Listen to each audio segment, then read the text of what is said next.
All right, now on to today's program.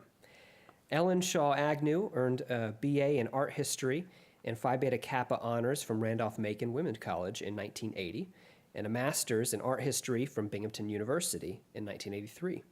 Before graduate school, Ellen was employed at the Chrysler Museum of Art in Norfolk, Virginia. She returned to Randolph-Macon in 1984 as the first full-time curator and director, and later part-time associate director of the college's Mayer Museum of Art, overseeing its renowned collection of American art. Over the course of her 23 years at the Mayer Museum, Ellen organized more than 100 exhibitions, including a 5-city national tour of selections from the museum's permanent collection that opened in 1990 at the Virginia Museum of Fine Arts and traveled to the Terra Museum of American Art in Chicago. Also, the Tampa Museum of Art, the High Museum of Art in Atlanta, and the Corcoran Gallery of Art in Washington, D.C. She left the Mayer Museum in 2007. In 2015, she curated Georgia Morgan paintings from private collections and authored the exhibition catalog to accompany it. In 2018, she co-curated Inside Looking Out, the art of Queena Stovall from the Dora Gallery at the University of Lynchburg. She also, of course, co-authored the beautiful catalog, which I hope you'll look at afterwards, which is for sale today. But particularly take your time to see the exhibition so you can get up close and personal with this art. We're very proud to have it here, to have so many wonderful connections with Queena's family, and to showcase her life's talent and work. Please join me in welcoming Ellen Agnew.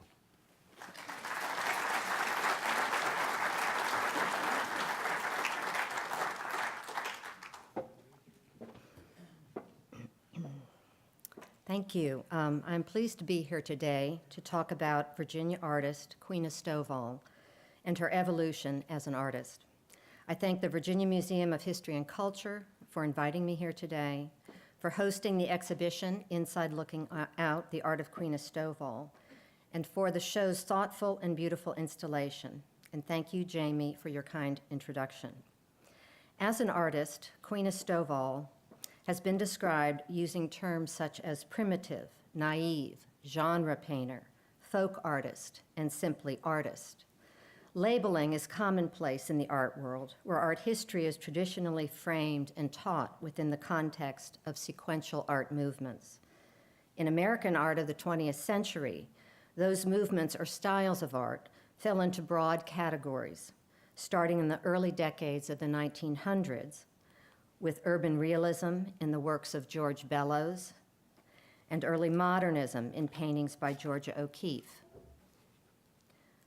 with regionalism or American scene painting in the 1930s and 40s by Thomas Hart Benton, and with the explosion of contemporary art forms and isms that began with abstract expressionism in the 1950s by artists such as Jackson Pollock. Stovall painted her first oil in December 1949 at age 62, and her last complete work in 1967 at age 80. Of the 49 paintings she produced during that almost 20-year span, 29 of them were painted in the first 2 years, 14 in 1950 and 15 in 1951. Her discovery came 10 years after that of famed folk artist Anna Mary Robertson, Grandma Moses, whose 1955 painting, Catching the Turkey, is shown on the left. And at the cusp of dramatic changes in the art world, with non-objective art, such as Willem de Kooning's 1950 painting, Woman One, on the right, gaining notoriety and popularity in major art centers, such as New York. Sandwiched between Moses's bucolic New England scene, which satisfied nostalgic yearnings post-Depression and during World War II, and the world's changing social, political, and economic order following the war, Stovall's evolution as an artist proves a fascinating study. Stovall's place within this spectrum of 20th century art is best examined through the relationships she established and fostered within the art world. She, like other artists who worked outside the mainstream structure of formal academic training, art galleries, and museum institutions, relied on those connections for encouragement, advice, validation, and support. Yet it is a testament to Stovall's own independence, self-sufficiency, tenacity, dedication to her craft, and clarity of artistic vision that she produced such a strong and even body of work and came into her own as an artist. Insights into how Stovall was viewed as an artist and how Stovall saw herself as an artist are found in personal correspondence and print media during the years she painted. What is revealed through these primary sources is that Stovall both sought and struggled to straddle two very different worlds, the life of a self-proclaimed countrywoman and the life of a professional artist.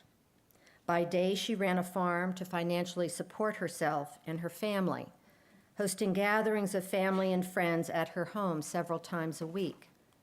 By night, she painted in the quiet of her studio bedroom to satisfy herself. What were the subjects of her 49 paintings? In many cases, they were the views out of her bedroom window in the country, the barns, pens, gardens, fields, and mountains, the tangible inspiration for the almost 50 paintings she produced. Those vistas formed the foundation, the stage upon which the seasonal activities, daily routines, and chores of family, friends, and neighbors were recorded on canvas, such as canning peaches in the summer under the cool cover of a porch amidst a garden's bounty of corn, tomatoes, and green beans. Making apple cider in the fall with the hay harvested and baled, the air cool and crisp. Cutting, loading, and hauling winter wood to heat the home and run the wood-burning stove, the trees still ablaze with color. Blackberry picking in the verdant spring, with buckets full and mouths stained red with juice. Gathering laundry from the line and shepherding chickens to shelter as a thunderstorm moves through. A favorite breakfast of homegrown sweet potatoes, baked fresh and hot from the upper oven of the wood-burning Great Majestic stove. Bath night, when the oldest bathed first and the youngest last, hence the phrase, "Don't throw the baby out with the bathwater." Baptisms in a local river, the sacredness and power of its transformative event, evidenced by the upraised arm of preacher and congregant. Family prayers at night with one nodding off to sleep on the bed and another standing by the door, itching to go out for the evening. A Saturday evening shave after a day of cutting wood in preparation for attending Sunday morning church. And country auctions with bidders eagerly assembled to assess an item for sale while a man watches his possessions sold from his porch in the distance. Stovall's subject matter is appreciated and resonates on both personal and universal levels. Her paintings reflect the life she led as a farm woman in rural Virginia at the base of the Blue Ridge Mountains and illustrate an agrarian way of life that has virtually vanished.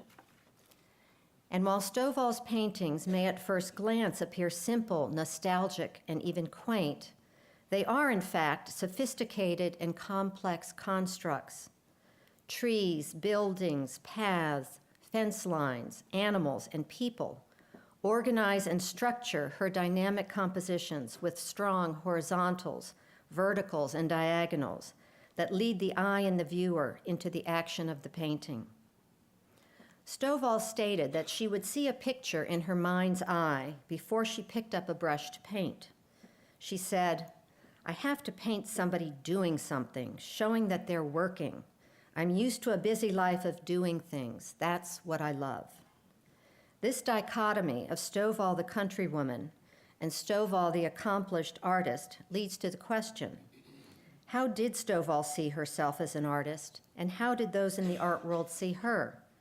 To answer this question, Stovall must be understood within the context of her life experience, as well as within the times in which she lived and painted.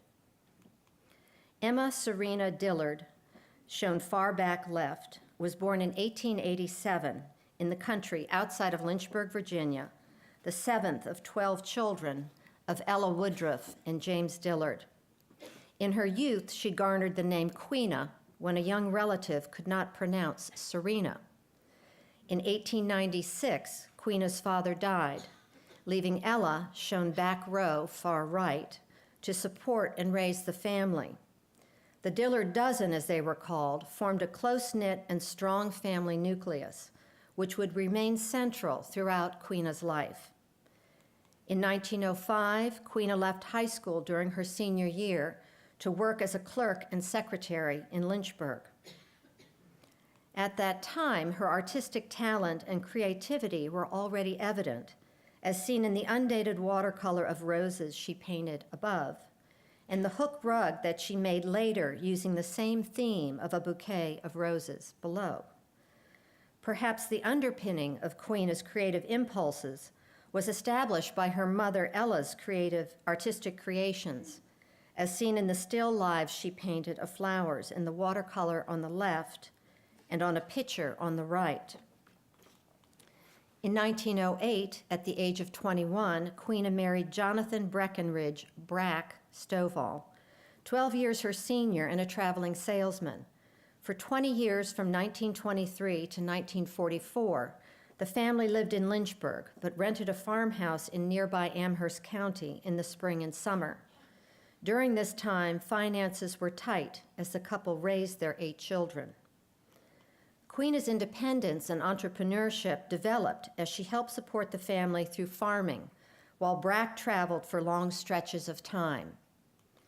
In 1945, the Stovalls settled permanently in Amherst County in Elon and continued to farm, with Queena's large extended family close by.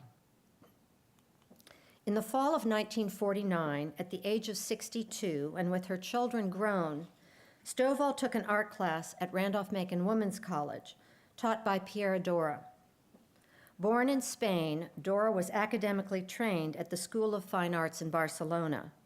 He lived, worked, and exhibited in Paris in the 1920s, where he met and married an American art student from Richmond named Louise Blair. They moved to the United States in 1939 and eventually split their time living in both Virginia and France. Dora was a dedicated, passionate, and prolific artist, working during his 66-year career in watercolor, gouache, wood, stone, metal, and oils, as seen in his landscape of Virginia on the right. One of the first assignments from Dora was for the class to paint something that reminded them of Christmas. In early December, students submitted their paintings. Stovall, who had only attended a handful of classes before the assignment, presented her painting entitled Hog Killing. In Hog Killing, Dora recognized immediately Stovall's originality, as well as the inherent and natural makings of an artist. He encouraged Stovall to refrain from taking any further formal instruction and to paint on her own, saying, "My fear is that if she keeps taking lessons from me or from anybody else, she will maybe learn a few artifice of the trade, and she will cease to be. Her innocence and candor are a direct reflection of the deep love and understanding of the people and the subjects Mrs. Stovall paints. She so thoroughly identifies herself with her subject matter that her knowledge of it makes it easy for her to see it in form, in color." Hog Killing was the distillation of Stovall's life experience as seen through her mind's eye. To Stovall, Christmas meant fresh meat, and so killing hogs was an annual occurrence in her life as a country woman. In this first painting, Stovall employed simplified figures, thin paint application, muted colors, and a flattened perspective, with the foreground extending almost to the top of the painting. Stovall followed Dora's advice to forego further instruction and paint on her own. However, Dora's encouragement and friendship continued, providing a spark that led to a period of intense artistic production. Stovall completed her second painting only 1 month later, in January of 1950. Titled Cutting Out the Meat, the work contained many of the same elements of hog killing, but already evident were the strides Stovall achieved in the bolder use of color, a greater sense of depth, and a more complex and cohesive composition, with the use of strong diagonals and overlapping elements in the foreground, middle ground, and background.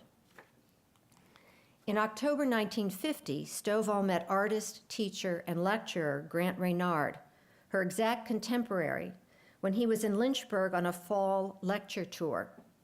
Reynard, who was an admired illustrator, printmaker, and painter, had strong ties to the art world, having studied at the Chicago Art Institute and the Chicago Academy of Fine Arts, exhibited widely in New York in the 1930s and 40s, traveled extensively throughout the United States speaking about art at colleges and museums, and served as art committee chair and president of the Montclair Art Museum in New Jersey. Upon seeing her initial paintings, Reynard, like Dora, instantly recognized Stovall's artistic abilities, writing to her in December 1950 saying, "I have never seen an artist in all my travels and in teaching and observing artists for all these years whose work was so thrilling and surprising in its character and originality. You are a full-blown painter. Just go ahead and paint and draw and paint and paint the things that you know and love, the life around you that you feel and see.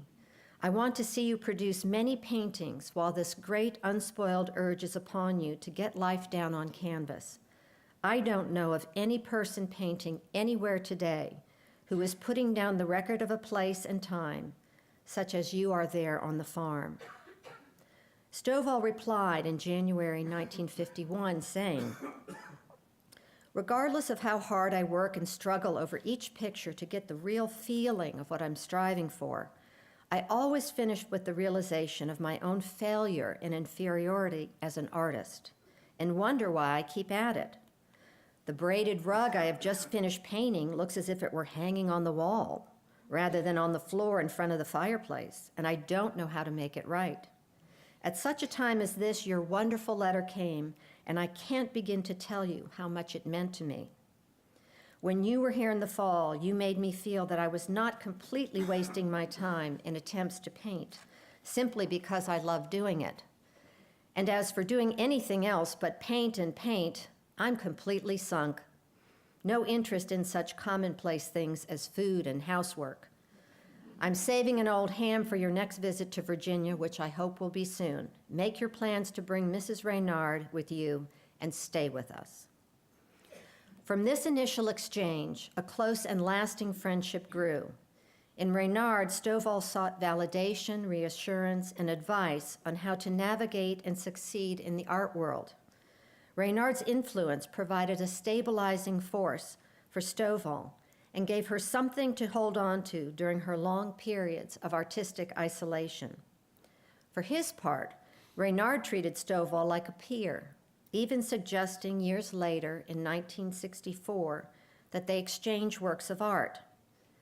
"Dear Queena, I came across a painting which I made of you at work in your bedroom studio on one of my trips down to Virginia, and I am sending it to you as I think you and your family should own it, as a family item from one artist to another. It has seemed odd to me that over all the years we have never exchanged work, and that I do not own a painting of yours. I have traded work with many well-known painters, John Marin, Edward Hopper, John Sloan, but I don't have one by Queena Stovall. Do you have a painting which you would send me on an exchange between artists? Let me know, as the Montclair Museum is going to have an exhibition of the works which I own by distinguished artists, and I want you to be included." In response to Reynard's suggestion that the two artists exchange works, Stovall offered him one of her prized paintings, Swing Low, Sweet Chariot.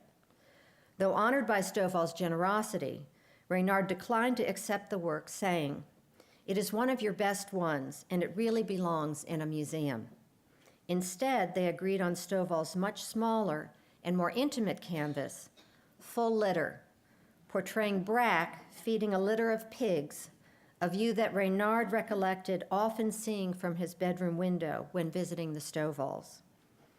Reynard's watercolor of Queena painting in her bedroom hung in Stovall's kitchen throughout her life, a daily reminder of a treasured friendship and artistic kinship. One of the most important roles Reynard played in Stovall's early artistic life was to provide guidance to her concerning the business side of art. In February 1951, the Oglebay Institute in Wheeling, West Virginia, expressed interest in acquiring Stovall's painting, Come Butter Come. Stovall immediately turned to Reynard for advice on whether to keep or sell a work as she was building her portfolio, and how much to charge, saying, "I have such faith in your judgment and advice, and I need them so." Reynard replied, "Dear Mrs. Stovall, I can't see how I could say anything but for you to go ahead with the Oglebay Institute transaction. You do what you feel best. If $250 seems agreeable to you for the painting, it is, of course, a good price and fair enough for a painting by an artist who has sold little or no work. But you, in my judgment, are headed for better things. The only thing I'm advising is that you hold your work high enough to keep it out of the class of amateur painting. I am quite sure that your biggest effect will be to show a good-sized group at once to a prospective dealer. The impact of a lot of work is the thing which will show that you are not a flash-in-the-pan painter." In February 1951, Stovall sold Come Butter Come to the Oglebay Institute for $250, resulting in both her first sale to a museum collection and a boost of confidence as she continued to paint. Reynard's greatest and most selfless act on behalf of Stovall came in the spring and summer of 1951, when he arranged to have Stovall's work seen by one of the oldest and most respected dealers of American art in the country, Crouchar Galleries. Founded in 1885 by Charles Crouchar and run with his brother John, Crouchar Galleries represented European artists in the early years. However, with the introduction of European modernism and American urban realism at the famous Armory Show of 1913 in New York, John began to add more modern European and American artists to the gallery's inventory. Several important works that Crouchar Gallery sold included James McNeill Whistler's Harmony in Gray and Peach Color, Paul Gauguin's Self-Portrait with Halo, Pablo Picasso's Woman in White, and Charles Demuth's My Egypt.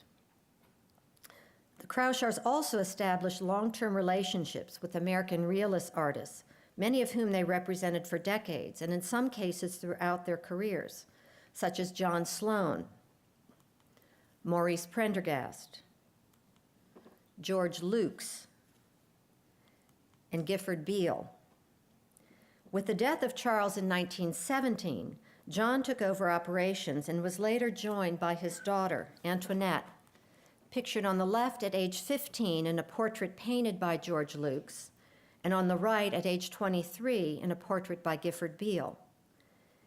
In 1946, at age 44, Antoinette inherited the business from her father, becoming a senior figure among galleries that regularly showed contemporary American art.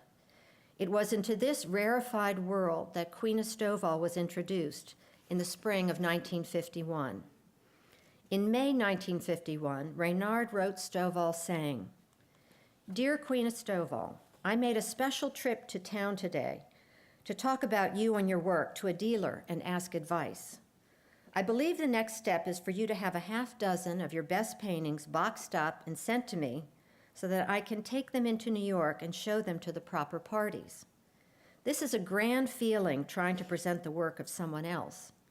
All my life I've been fighting dealers and trying to get my own work in this place and that. And now I can do a much better job, I hope, on your work than I have on boosting my own stock." That same month, Stovall replied, "Dear Mr. Reynard, it is needless to say how pleased I was to get your letter. The pictures were expressed to you today. It was hard for me to decide which ones to send, so I sent 8. I hope you won't be disappointed. Our garden was late getting started, so I have been quite busy with the hoe instead of the paintbrush these past few weeks. Though I know how very busy you stay, yet we are hoping that you and Gwen will find time for a visit with us this summer. Reynard answered Stovall on May 29th, saying that the 8 works had arrived safely and he was delighted with them.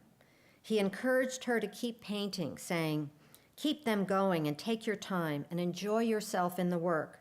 I expect the subjects are endless as they are so much a part of your life and the life of the place there." In June, Reynard wrote Stovall to share that he had taken her works to Crouchar, who liked the paintings very much, and the arrangement she proposed, to introduce Stovall's work quietly and gradually to assess how it was received. Public reception of Stovall's paintings would guide specific pricing recommendations for her work, as well as the gallery's commission rates. Reynard said that Crouchar was most interested to know when Stovall started to paint, and concluded his letter by reiterating his trust in and respect for Crouchar, saying, "Your work is in one of the most beautiful galleries on all of 57th Street, in the heart of New York's art world." Stovall responded to Reynard with a letter that he was to share with Crouchar. "I like being called Queena Stovall, especially by you, a real artist. It seems to put me in the art circle and give me a bit of prestige. It is hard for me to really take in that all of this is happening to me, and I can never truly thank you for what you have done. Miss Crouchar seems to me the perfect one to handle my pictures. Her ideas for showing and selling the paintings, as well as her percentage, are absolutely satisfactory. I think the desire to really do something creative, I don't know what, has been with me always. With home and 8 children to look after, I could never find time for anything but the necessary material things of life. All of my work is life, as I see it and know it here in the country in Virginia, and I consider each painting an important part of the composite picture. We have a splendid garden coming on, and any time you can leave the hubbub of city life for a little country peace and quiet, we would love to have you come. I can only say again, thank you from the bottom of my heart." On July 23rd, Antoinette Crouchar wrote Queena Stovall, reiterating the arrangements that had been discussed through Grant Reynard, adding, "I am more than pleased to know that the arrangements we suggest to you are that suit you so well. We are to keep the pictures here on sale and for exhibition, and we will do our best with them.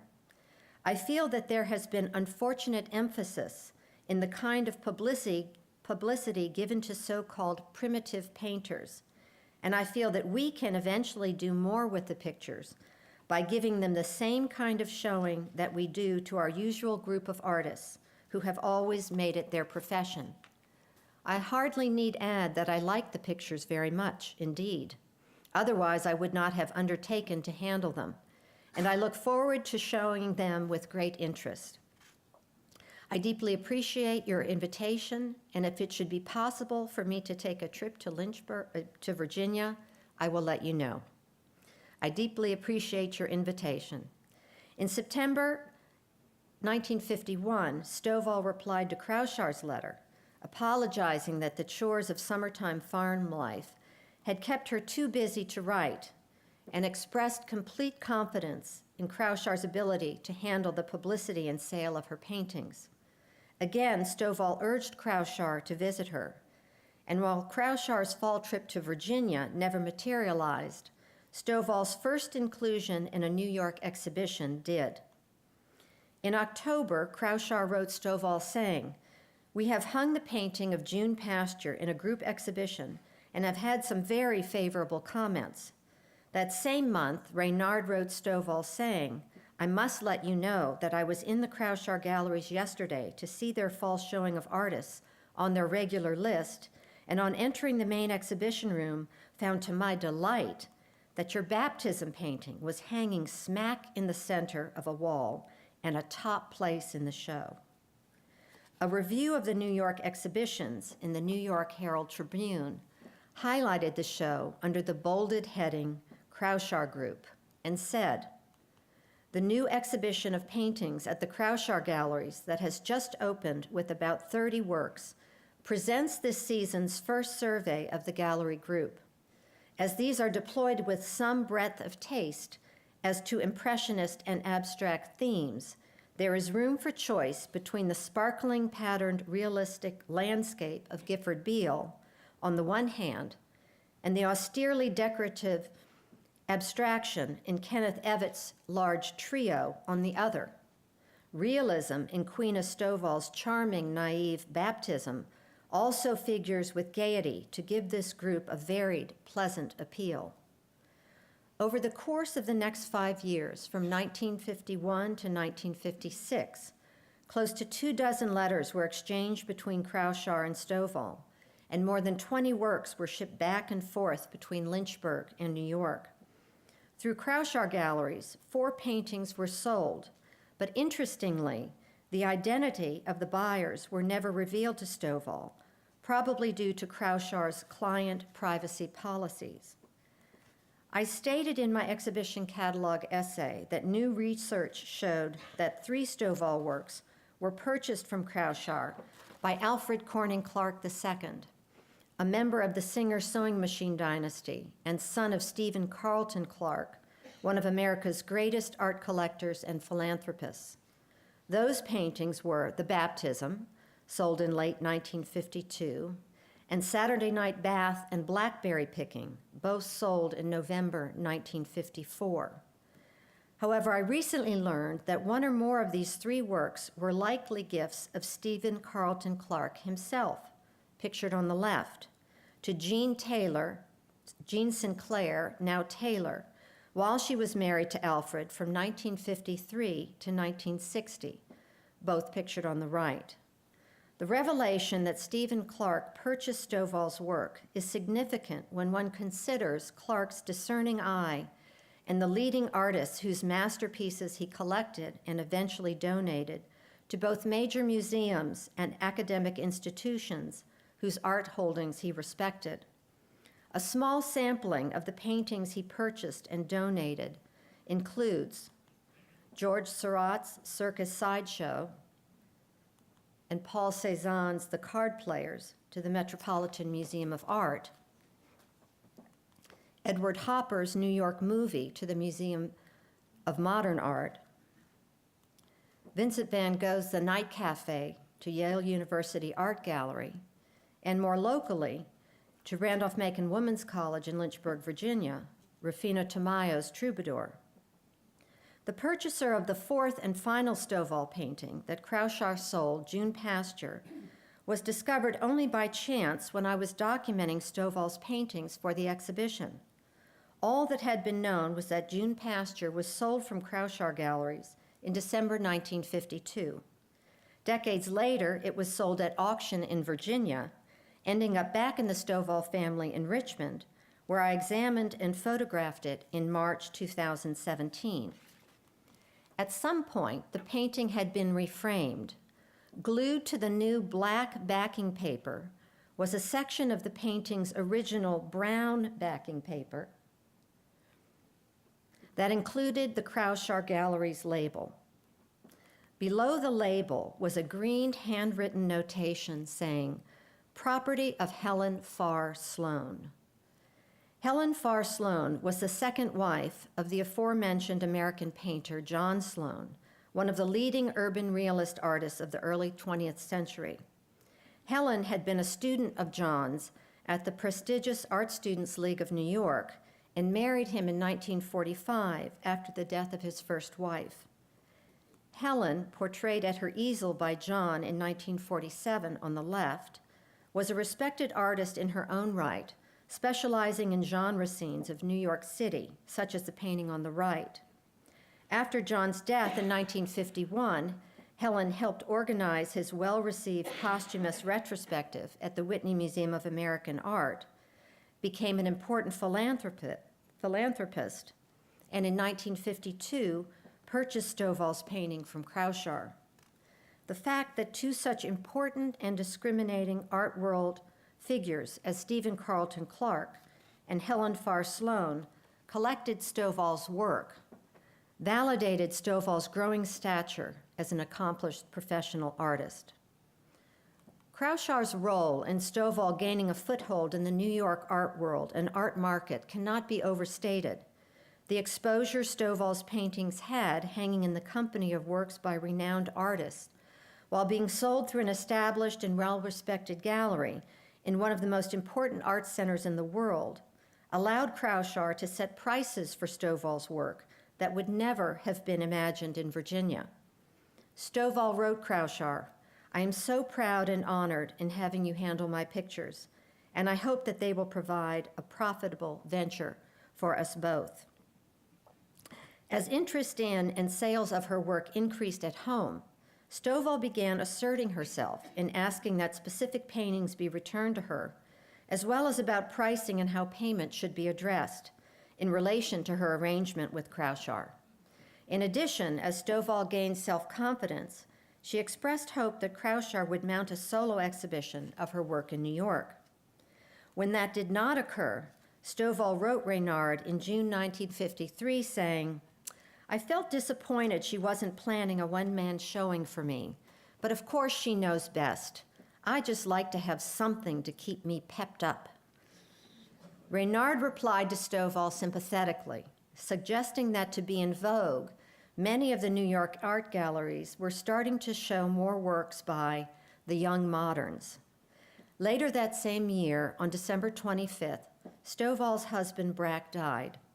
The following day, Reynard sent a long condolence letter that included, "I can see him as I remember seeing him from my bedroom down there, out back feeding the pigs and the turkeys and the cats around, and of course he will live for us all in your many wonderful paintings where he is busy about the farm in so many of them."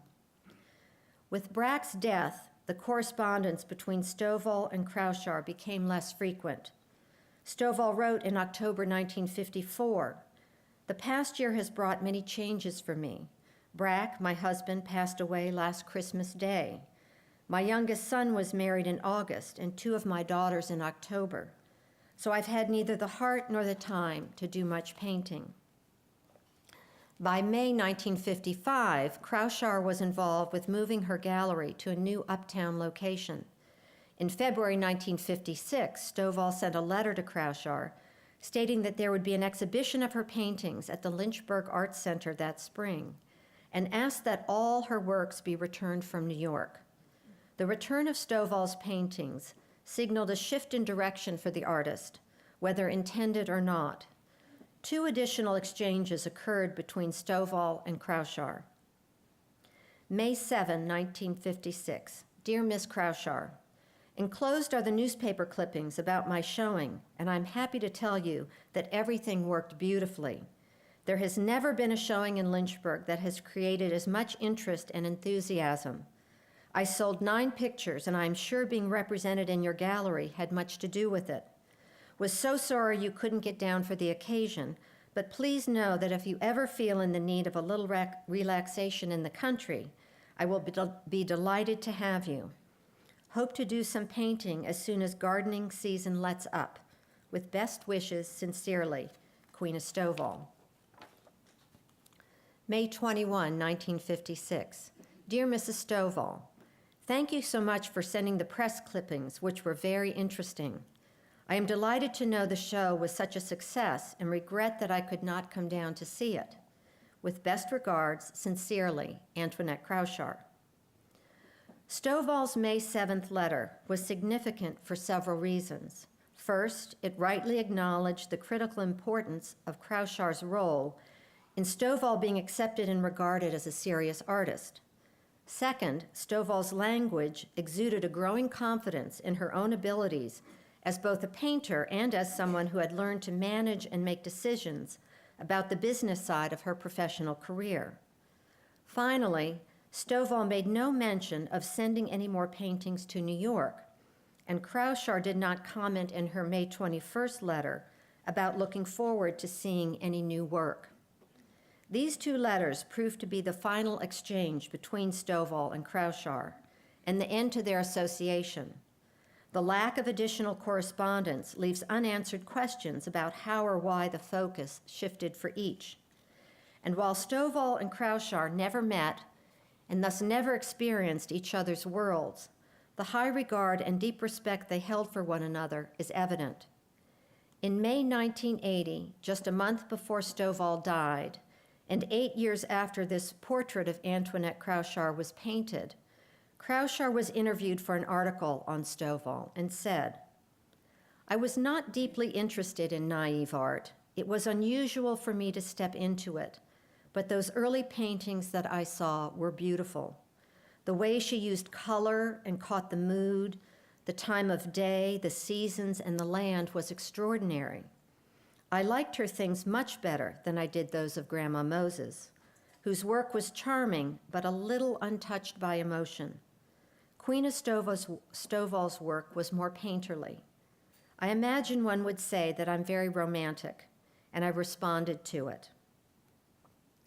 Stovall's much anticipated one-person exhibition at the Lynchburg Art Center in April 1956 drew large crowds, including her 8 children and glowing press. Quote, "Capturing the very atmosphere of the red clay country, picturing its life with intensity, sincerity, and affection, the artist has chosen to sign her work, Queena Stovall. This name already has attained coveted recognition in art centers of importance. Genre paintings of an engaging quality portray Virginia life with a brush dipped in knowledge of the people and country living." An editorial several days later expounded upon Stovall's paintings as not only personal expressions, but as a phase of Virginia life which was fast passing away. The cider press, the sorghum machine, chickens, pigs, dogs, and people occupied with their business to the exclusion of a sophisticated and weary world. All these things live and move in these paintings. One attendee at the 1956 Lynchburg Art Center opening was the director of the Virginia Museum of Fine Arts, or VMFA, Leslie Cheek Jr., pictured on the far right, who flew round trip from Richmond to Lynchburg on April 15th, specifically for the exhibition opening. An article in the Lynchburg newspaper reported Cheek's response to Stovall's work, saying, "Mr. Cheek spoke of her feeling for life, the human element, and the humor displayed in her work. He expressed his belief that her memories and experiences had been given time to distill, enabling her to paint with such depth of understanding. On seeing the pictures, he recalled his own memories of boyhood days in summers spent on a Tennessee farm."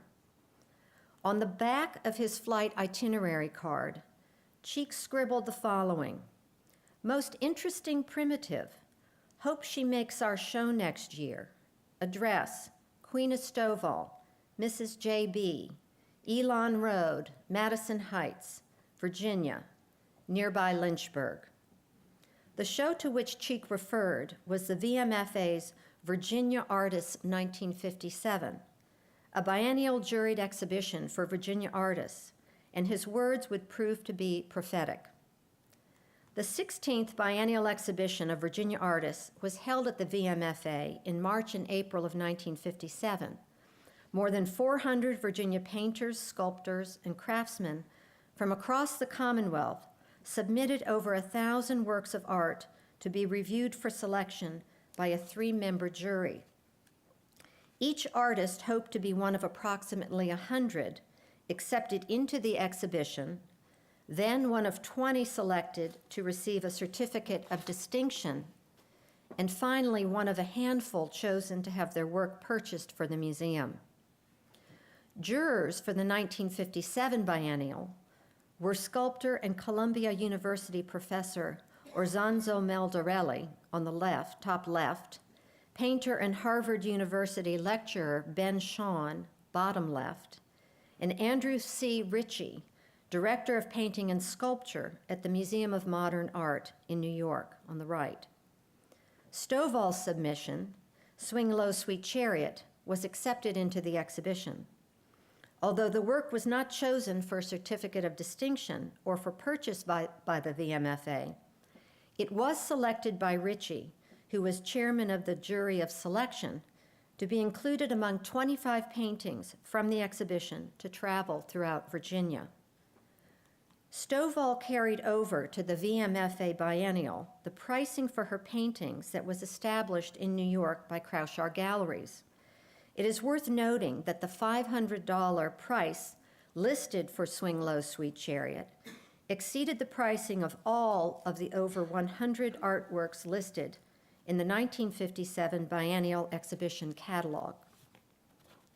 Local newspaper coverage of the Biennial was heavy throughout the almost two-month exhibition, with Stovall mentioned several times.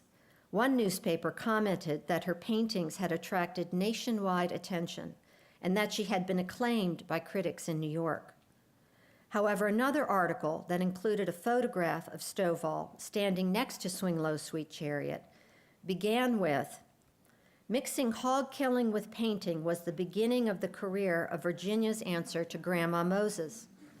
Stovall was quoted as saying, "I can do everything except split wood, and I must admit that the last time I milked a cow, she kicked and I went off the stool." This article appears to be the first published account of Stovall being directly compared to Grandma Moses. The 17th Biennial exhibition of Virginia artists at the VMFA debuted in March and ran into April of 1959. Of the 1,085 entries submitted by 386 artists, 154 works were selected for the exhibition. Jurors were Italian-born sculptor Harry Betoya on the left, Richmond-born painter Bernard Perlin on the top right, and Dr. Sherman E. Lee, director of the Cleveland Museum of Art, bottom right. Stovall submitted to the 1959 Biennial her 1957 painting, Baptizing, Peddler River, a second version of her 1951 painting, The Baptizing, that had been sold through Schall Galleries in 1952. Not only was the painting accepted into the exhibition and awarded one of the 20 coveted certificates of distinction, it was also one of 4 works selected by the jury for purchase by the VMFA. Newspapers again covered the biennial exhibition, with articles and reviews focusing particular attention on Stovall. One article read, "Mrs. Stovall started her career as an artist a few years ago. She has literally skyrocketed to fame with her direct genre styles of depicting the scenes she knows and loves of her native Virginia."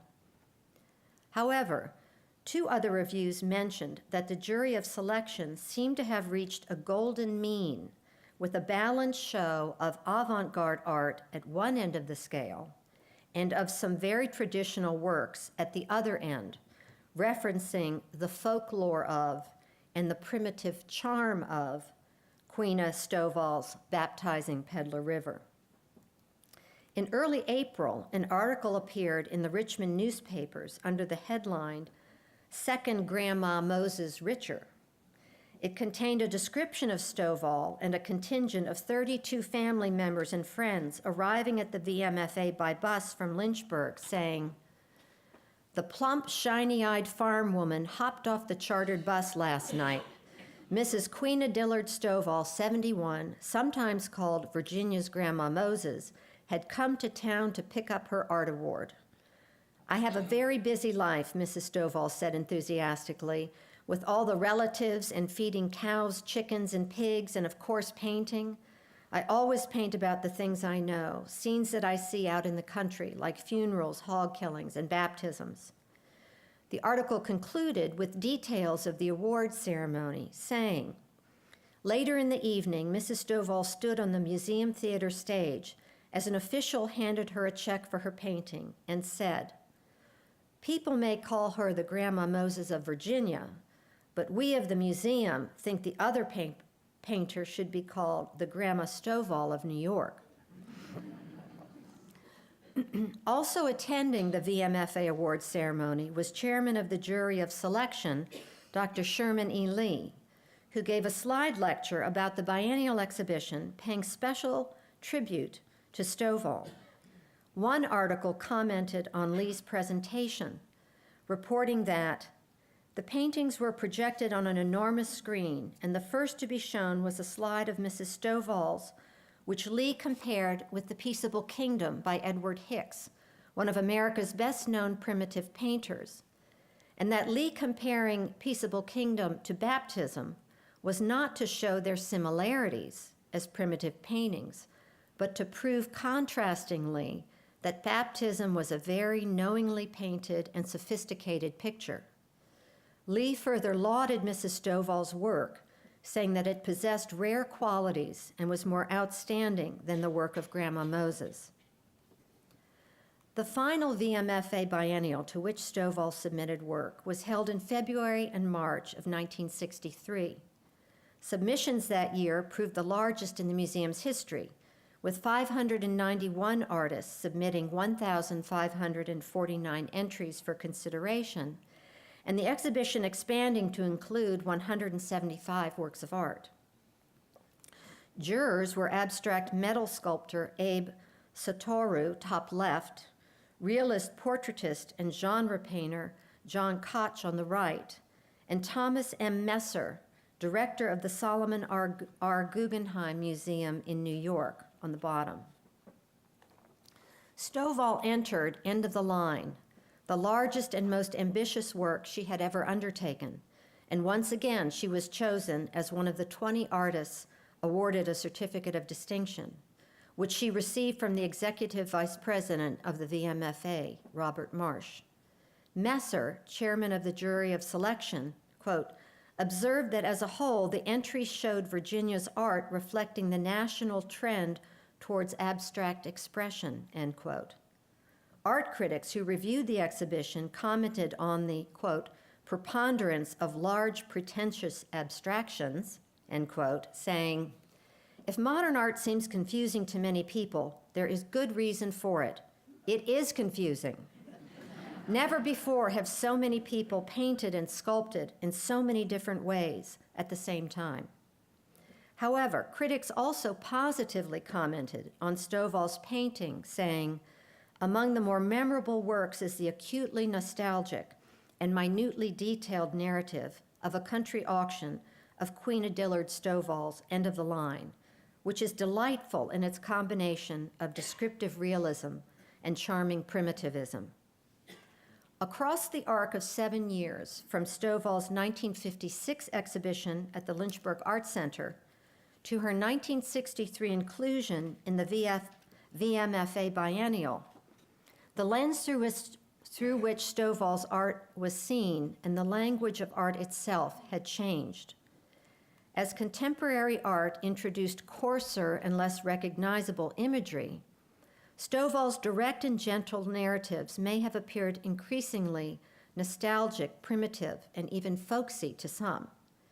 The same 1963 VMFA Biennial Exhibition Review that described End of the Line in terms of its descriptive realism and charming primitivism included commentary about art as a reflection of turmoil, both internal and external.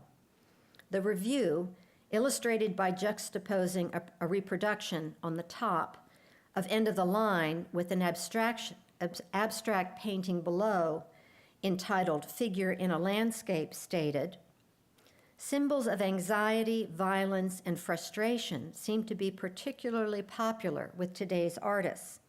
Figure in a Landscape is an image of a cornered individual almost swallowed up by a world full of lumpy, streaked, scratched, and splattered paint.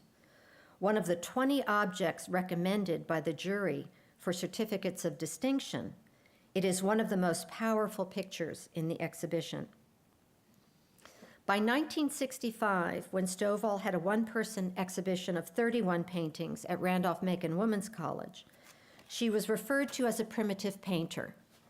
Under the newspaper heading, 31 Primitives Shown at RM, the article stated, Mrs. Stovall's paintings are often compared or contrasted with those of Grandma Moses.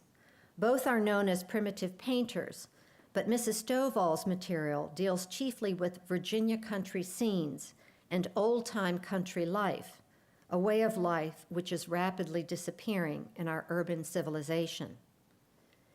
In 1972, Stovall met Dr. Lewis C. Jones and Agnes Halsey Jones.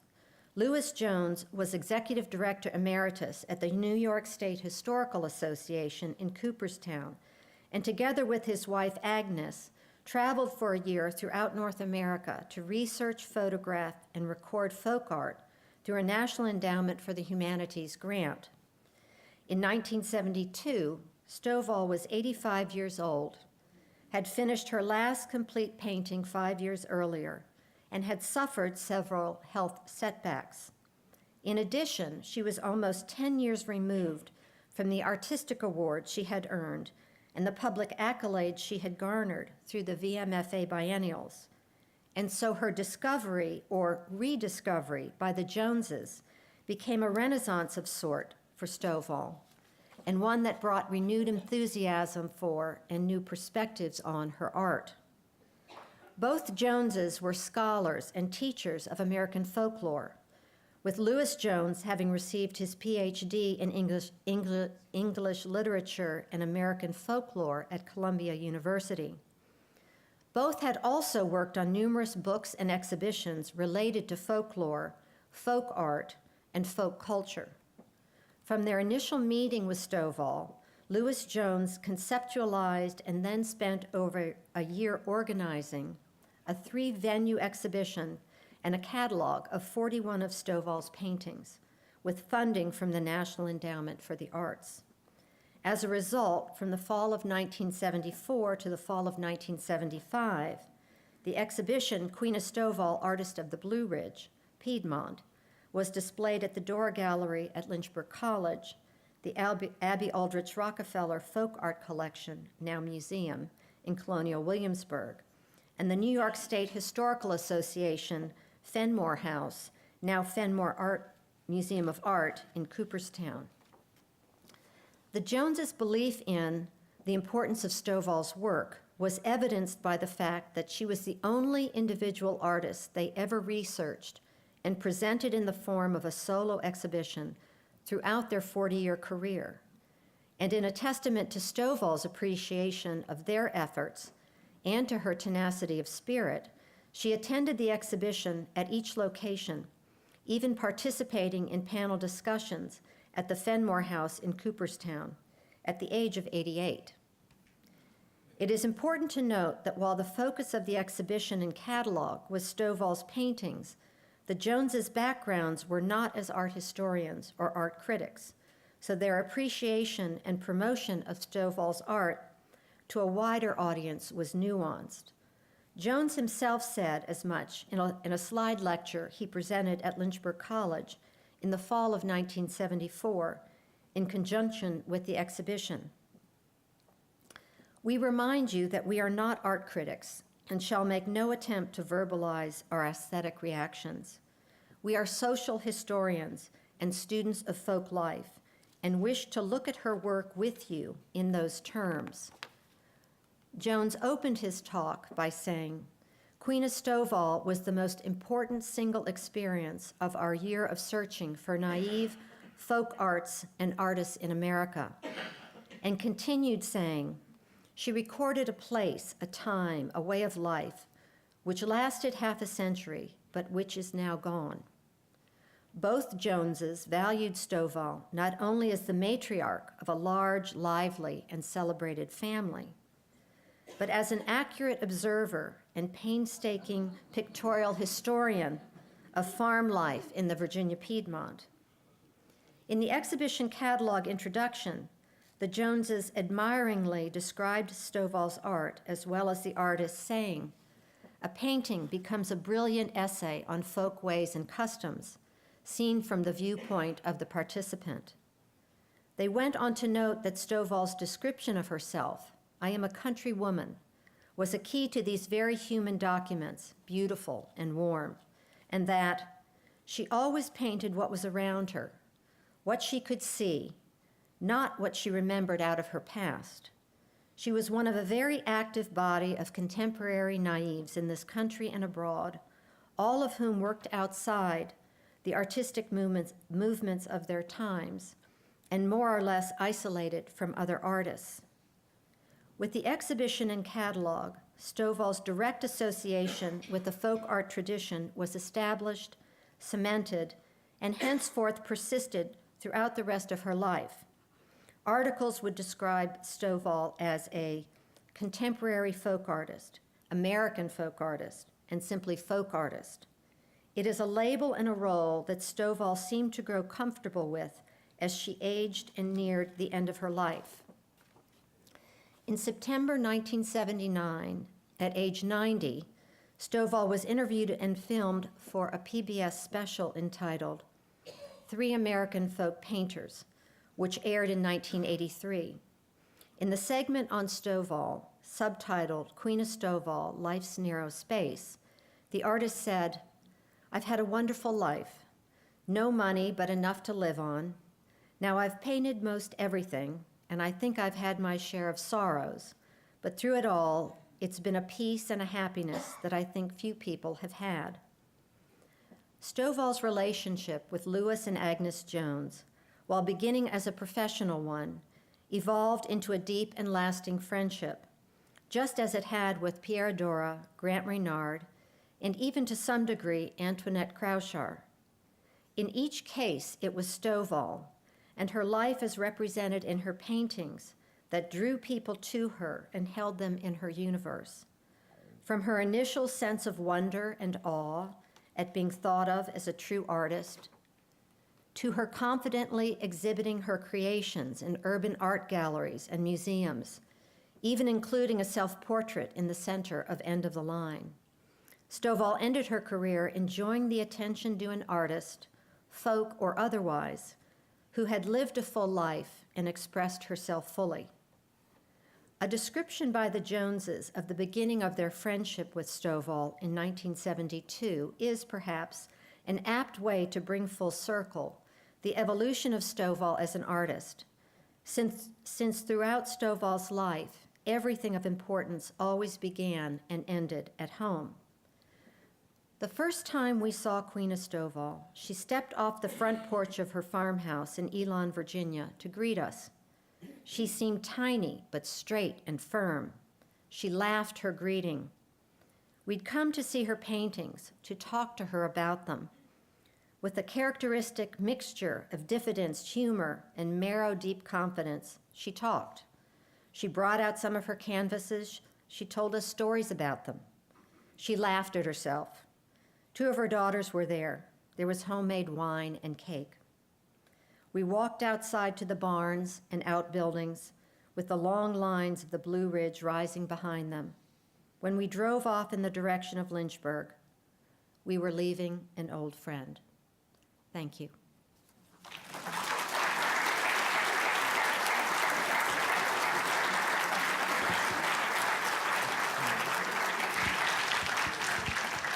Thank you so much for coming.